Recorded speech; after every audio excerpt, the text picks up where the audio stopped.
Hi, Craig Howard here. One of the great joys in my life is the privilege of prayer.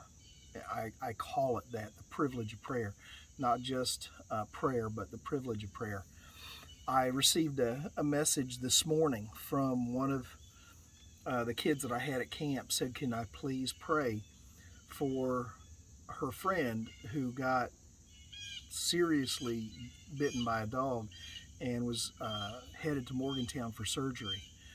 She had lost a lot of blood, and can I please pray for this friend?" And I count it wonderful that the kids that I've had at camp will contact me and say, "Will I pray for this situation or that situation?" And I always, always, always recognize that they've entrusted something to me that they don't want me to let down, because they understand not only can they pray, but they can call on others to pray. And when she sent me this message first thing this morning, I messaged back and said, "Wow, praying now." Um, I it saddens me that people don't realize the tremendous opportunity that is ours to go to God in prayer.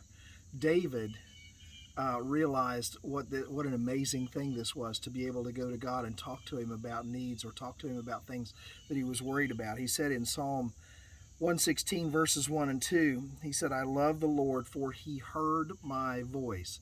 In other words, he said, "I love the Lord because I know when I go to Him, I know when I talk to Him, I'm not ignored. Even though I'm just one person in a whole world, I am not ignored when I go to God and talk to Him. He hears me. He hears what I have to say. He understands that I'm not just going to Him with something insignificant." My mom loves to tell the story that when I was a little boy, I don't know how old, but wasn't really talking clearly yet, so I had to be pretty young. One day I walked up to either mom or dad with a very serious look on my face, and I said, "Mom, I've got a problem." And they laugh about it now, and they remembered thinking whatever the problem is right now, as a whatever I was at the time, 3-year old, 4-year old, I don't know how old I was, that they thought to themselves, "Man, if that's as bad as his problems ever get, that's going to be pretty good." But they heard me and they paid attention to whatever it was.